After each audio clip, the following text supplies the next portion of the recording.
എനിക്ക് period date അങ്ങനെ തെറ്റിയിട്ടില്ല ഇതുവരെ. അപ്പം എന്തെങ്കിലും ആയിക്കോട്ടെ എന്ന് പറയുന്ന രീതിയിലായിരുന്നു ഞാൻ മോർണിംഗ് ടെസ്റ്റ് ചെയ്തപ്പോൾ ഞാൻ കണ്ണടച്ച് വിശ്വാസ പ്രമാണം പ്രാർത്ഥിച്ചായിരുന്നു ഞാൻ കണ്ണ് തുറന്നത്. അപ്പോൾ എന്താണെന്ന് എനിക്ക് പറയാൻ അറിയത്തില്ല, എന്തോ എനിക്ക് അതുവരെ ഞാൻ അങ്ങനത്തെ ഒരു ഇത് ഫീൽ ചെയ്തിട്ടില്ല, അങ്ങനത്തെ ഒരു അവസ്ഥയിലായിരുന്നു.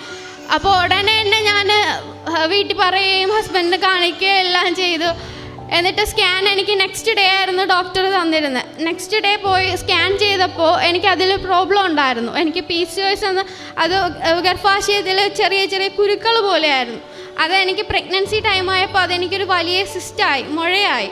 അപ്പോൾ ആ ഡോക്ടർ സ്കാൻ റിപ്പോർട്ട് കണ്ടിട്ട് പറഞ്ഞത് അത് വലിയ മുഴയാണ്, ഒന്നിൽ കുഞ്ഞിനെ അത് ബാധിക്കും, അത് ഒന്നിൽ മുഴ വളരും, കുഞ്ഞ് ഇല്ലാതെയാവും, അല്ലെങ്കിൽ കുഞ്ഞ് ഓക്കെ ആവും, മുഴ താനെ പോവും. പക്ഷേ ഇയാളുടെ സാഹചര്യം നോക്കുവാണെങ്കിൽ വലിയ മുഴയാണ്, കുഞ്ഞിന് വളരേണ്ട സ്പേസ് കിട്ടത്തില്ല.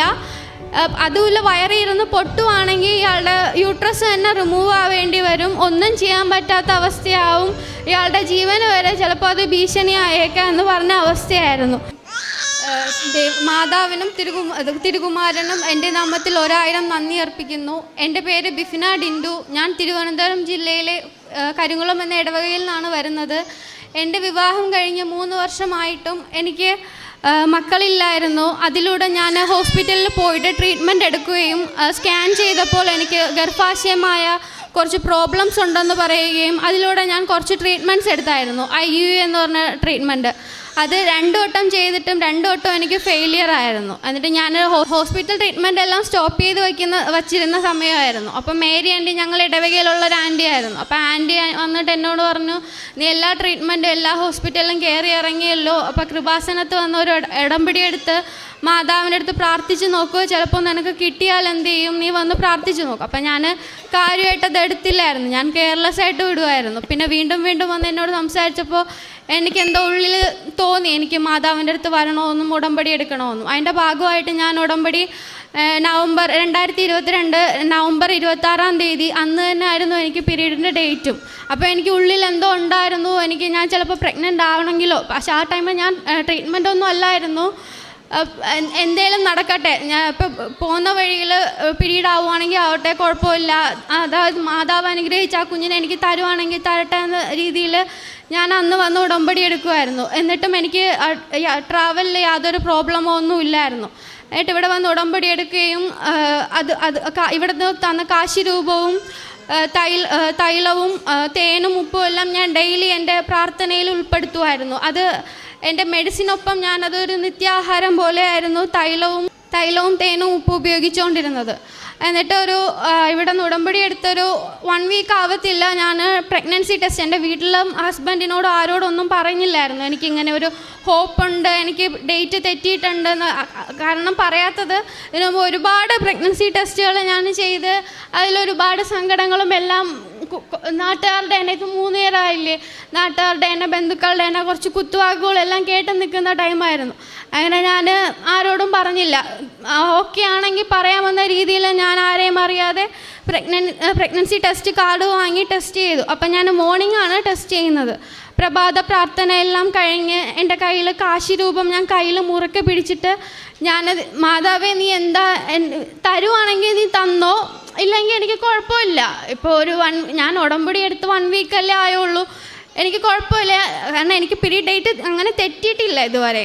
അപ്പം എന്തെങ്കിലും ആയിക്കോട്ടെ എന്ന് പറയുന്ന രീതിയിലായിരുന്നു ഞാൻ മോർണിംഗ് ടെസ്റ്റ് ചെയ്തപ്പോൾ ഞാൻ കണ്ണടച്ച് വിശ്വാസ പ്രമാണം പ്രാർത്ഥിച്ചായിരുന്നു ഞാൻ കണ്ണ് തുറന്നത്. അപ്പോൾ എന്താണെന്ന് എനിക്ക് പറയാൻ അറിയത്തില്ല, എന്തോ എനിക്ക് അതുവരെ ഞാൻ അങ്ങനത്തെ ഒരു ഇത് ഫീൽ ചെയ്തിട്ടില്ല, അങ്ങനത്തെ ഒരു അവസ്ഥയിലായിരുന്നു.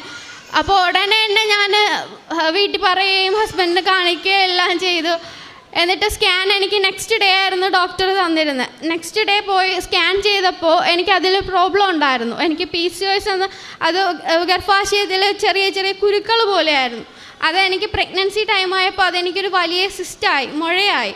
അപ്പോൾ ആ ഡോക്ടർ സ്കാൻ റിപ്പോർട്ട് കണ്ടിട്ട് പറഞ്ഞത് അത് വലിയ മുഴയാണ്, ഒന്നിൽ കുഞ്ഞിനെ അത് ബാധിക്കും, അത് ഒന്നിൽ മുഴ വളരും, കുഞ്ഞ് ഇല്ലാതെയാവും, അല്ലെങ്കിൽ കുഞ്ഞ് ഓക്കെ ആവും, മുഴ താനെ പോവും. പക്ഷേ ഇയാളുടെ സാഹചര്യം നോക്കുവാണെങ്കിൽ വലിയ മുഴയാണ്, കുഞ്ഞിന് വളരേണ്ട സ്പേസ് കിട്ടത്തില്ല.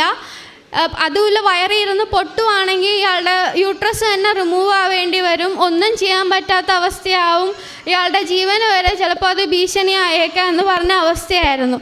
ഞാൻ പറഞ്ഞു ഇല്ല ഡോക്ടറെ, എനിക്കിത് മാതാവ് തന്നെയാണ്.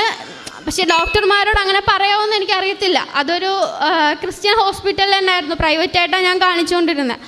അപ്പോൾ ആ ഡോക്ടർ പറഞ്ഞു അയ്യോ ഞങ്ങൾക്കൊന്നും ചെയ്യാൻ പറ്റത്തില്ല, ഇയാളുടെ റിസ്കിൽ എന്താണ് തിരഞ്ഞെടുക്കുവാണെങ്കിൽ എടുത്തോ. ഞാൻ പറഞ്ഞില്ല, ഞാൻ എൻ്റെ സ്വന്തം റിസ്കിൽ ഞാൻ എന്തായാലും എനിക്ക് കുഴപ്പമില്ല എന്ന് പറഞ്ഞു. അപ്പോൾ ഡോക്ടർ പറഞ്ഞു അപ്പോൾ 3 month സ്കാനിൽ നോക്കാം, അതിനുള്ളിൽ എന്തെങ്കിലും പറ്റുവാണെങ്കിൽ ഞങ്ങൾ ഉത്തരവാദി അല്ല എന്ന് പറഞ്ഞു. ഞാൻ പറഞ്ഞാൽ ഓക്കെ ഡോക്ടർ കുഴപ്പമില്ല. അപ്പോൾ കംപ്ലീറ്റ് റെസ്റ്റാണ് എനിക്ക് പറഞ്ഞിരുന്നത്. അങ്ങനെ ഞാൻ 3 month സ്കാനിങ് ആ ഒരു ഇടവരെ ഞാൻ പ്രഭാത പ്രാർത്ഥന മുടങ്ങാതെ എല്ലാം ഇരിക്കുമായിരുന്നു. അപ്പം ഡെയിലി ഞാൻ തൈലം, അപ്പോൾ എനിക്ക് ചെറിയ സിസ്റ്റം ഉള്ളത് കൊണ്ടും വയറുവേദനയൊക്കെ ഇടയ്ക്കിടയ്ക്ക് വരുമായിരുന്നു. അപ്പം ഞാൻ വയറുവേദനയൊക്കെ വരുമ്പോൾ ഈ തൈലം വയറിൽ പൂശി പ്രാർത്ഥിച്ചിട്ടൊക്കെയാണ് കിടക്കുന്നത്. ദൈവമേ നീയായിട്ട് തന്നതാ, മാതാവേ നീ ഒന്നും ചെയ്യല്ലേ, നീ തരുവാണെങ്കിൽ തന്നോ, അങ്ങനത്തെ ഒരു ഇതിലായിരുന്നു ഞാൻ പോയിക്കൊണ്ടിരിക്കുമായിരുന്നു. അങ്ങനെ ഉപ്പും തേനും എല്ലാം ഞാൻ ഡെയിലി എൻ്റെ മരുന്നിനൊപ്പം ഞാനത് കൂടെ കൂട്ടിയിരുന്ന ഒരു അവസ്ഥയായിരുന്നു എനിക്കുണ്ടായിരുന്നത്. അതായിരുന്നു പക്ഷേ എനിക്ക് ലാസ്റ്റ് വരെ എന്നെ തുണച്ചതെന്ന് പറയാം. അങ്ങനെ 3-ാം മാസത്തെ സ്കാനിങ്ങിന് പോയപ്പോൾ ആ സിസ്റ്റിൻ്റെ അളവ് കുറയുകയും എൻ്റെ കൊച്ചിന് ആവശ്യമുള്ള ഡെവലപ്പ് ഉണ്ടാവുകയും പൂർണ്ണ വളർച്ചയെല്ലാം ഓക്കെ ആണെന്ന് പറഞ്ഞു, ഹാർട്ട് ബീറ്റും എല്ലാം ഓക്കെ ആണെന്ന് പറഞ്ഞു. അപ്പോൾ പക്ഷേ പൂർണ്ണമായിട്ട് മാറിയിട്ടില്ല, പക്ഷേ പ്രോബ്ലം ഇപ്പോൾ കുഴപ്പമില്ല എന്നാണ് എന്നോട് പറഞ്ഞത്. അങ്ങനെ കുറച്ച് ഹാപ്പി ആയിട്ട് പോയിക്കൊണ്ടിരുന്നു. അടുത്ത് നെക്സ്റ്റ് 5 month സ്കാനിങ് വന്നപ്പോൾ എന്തോ ദൈവഭാഗ്യ അനുഗ്രഹം എന്നൊക്കെ പറയത്തില്ലേ, അതായിരുന്നു എൻ്റെ ഇതിൽ സംഭവിച്ചത്. ആ മുഴ പൂർണ്ണമായിട്ടില്ലാതായി. പക്ഷെ ആ സമയം തന്നെ എനിക്കൊരു വേറൊരു ട്വിസ്റ്റ് ഉണ്ടായി. ആ മുഴയ്ക്ക് പകരം എനിക്ക് പ്ലാസൻ്റെ ലോ ലൈനായിട്ടാണ് വന്നത്. പ്ലാസൻ്റെ 1 degree പൊസിഷനായിരുന്നു. അപ്പോൾ തന്നെ കുട്ടി സെഫാലിക് പൊസിഷനുമായിരുന്നു. അപ്പോൾ കുട്ടിയുടെ ഹെഡ് ഇറങ്ങി വരുവാണെങ്കിൽ ഒന്നിൽ പ്ലാസൻ്റെ പൊട്ടി ബ്ലീഡിങ് ആവും, എല്ലാം അങ്ങനത്തെ ചാൻസൊക്കെ ആയിരുന്നു. അങ്ങനെ ഫുൾ റിസ്ക് എന്നാണ് പറഞ്ഞത്. അപ്പോൾ ചിലപ്പോൾ പ്രീമച്യൂർ ബേബി ആയിരിക്കും, NICUവിൽ വയ്ക്കേണ്ടി വരും, വളർച്ച കാണത്തില്ല, അങ്ങനെ പല പ്രോബ്ലംസും ഡോക്ടർ പറഞ്ഞു തന്നു. എന്നിട്ട് ഞാൻ പറഞ്ഞു ഇല്ല ഒരു കുഴപ്പവും വരില്ല എന്ന് പറഞ്ഞ് പ്രാർത്ഥിച്ചു. ഞാൻ തൈലം എല്ലാം പൂശി അങ്ങനെ പ്രഭാത പ്രാർത്ഥനയും ഈവനിങ് പ്രാർത്ഥനയും എല്ലാം തുടർച്ചയായിട്ട് കൊണ്ടുപോകുമായിരുന്നു. ഫുൾ റെസ്റ്റ് തന്നെയായിരുന്നു അപ്പോഴും. പിന്നെ വീണ്ടും സ്കാനിങ്ങിലും എല്ലാം ഇങ്ങനെ തന്നെയായിരുന്നു അവസ്ഥ. പിന്നെ അവിടെ നിന്ന് ഹോസ്പിറ്റലിൽ എനിക്ക് ചേഞ്ച് ചെയ്ത് ഞാൻ ഗവൺമെൻറ് ഹോസ്പിറ്റലിൽ കാണിക്കാനിടയായി. അങ്ങനെ ഗവൺമെൻറ് ഹോസ്പിറ്റലിൽ പോയി, തൈക്കാട് ഹോസ്പിറ്റലായിരുന്നു അവിടെ കാണിച്ചിരുന്നത്.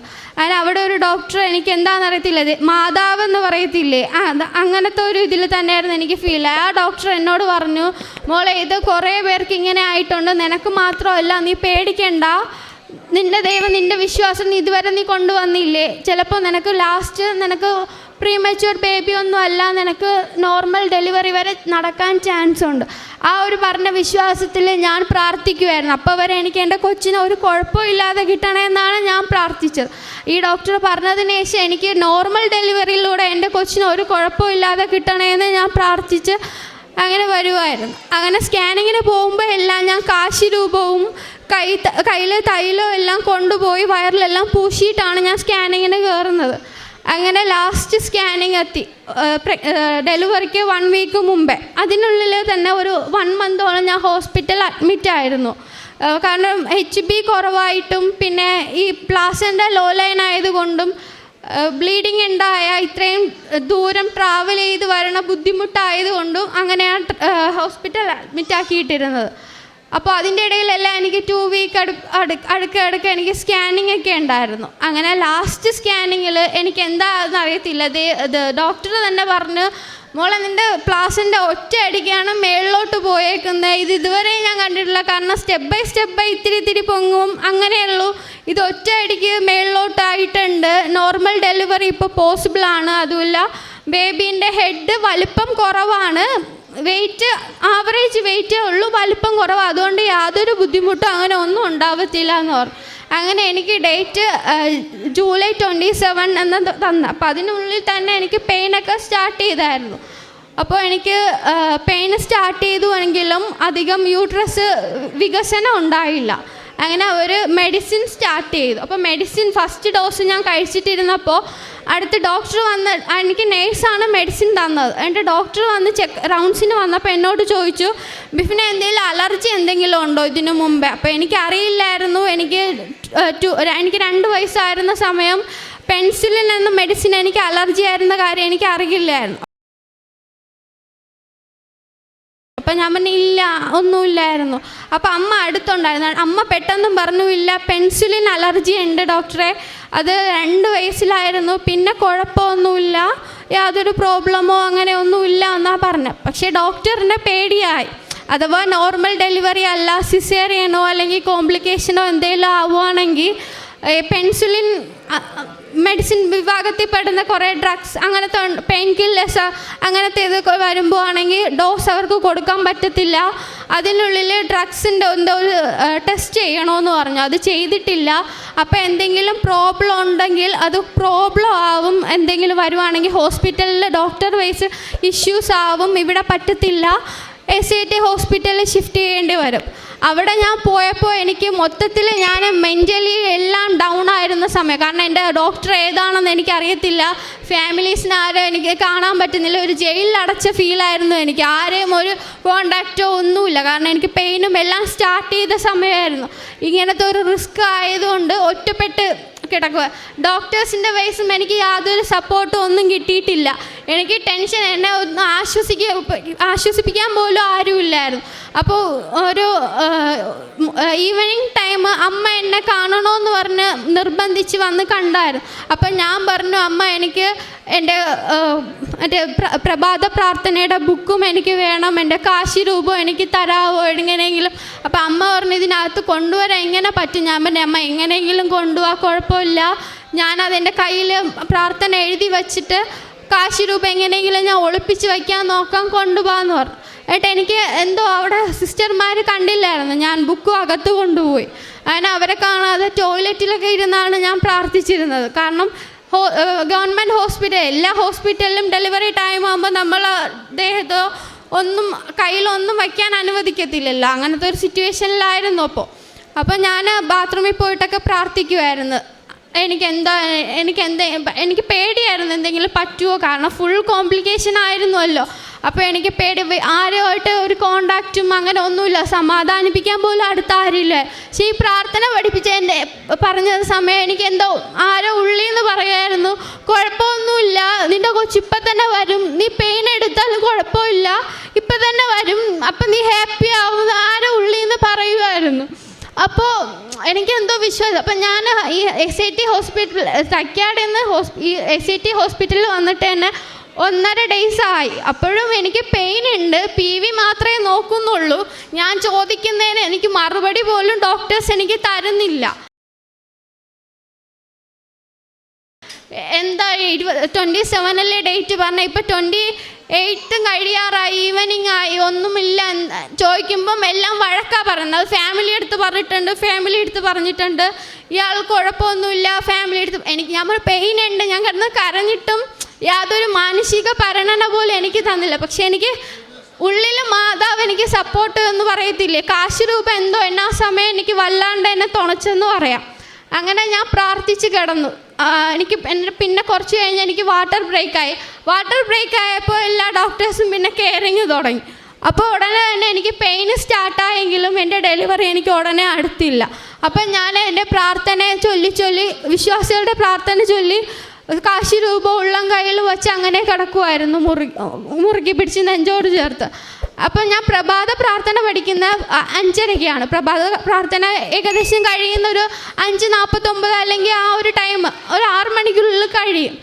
ആ ഒരു വിശ്വാസമാണ് എനിക്ക് ഇപ്പോഴും ഉള്ളത്. കാരണം എൻ്റെ മോള് ജനിച്ച സമയമേ 5:49 മോർണിംഗ്. അപ്പോൾ ആ ഒരു ടൈമിങ് വെച്ച് നോക്കുമ്പോൾ തന്നെ എൻ്റെ ഒരു പ്രാർത്ഥന, ഞാൻ പ്രാർത്ഥന പഠിച്ചതിൻ്റെ ആ ഒരു ടൈമിൻ്റെ ഫലമായിട്ടായിരിക്കും മാതാവ് ആ സമയം തന്നെ എൻ്റെ കൊച്ചിനെ എനിക്ക് ഒരു ആഗ്രഹം ഉണ്ടായിരുന്നു, എനിക്കൊരു പെങ്കൊച്ചിനെ തന്നെ എനിക്ക് നീ തരണം, നല്ല ആരോഗ്യമായിട്ട് തന്നെ തരണമെന്ന്. അങ്ങനെ എനിക്ക് നല്ലൊരു ആരോഗ്യമുള്ള ഒരു പെങ്കൊച്ചിനെ തന്നെ മാതാവ് എനിക്ക് തന്ന് അനുഗ്രഹിച്ച്.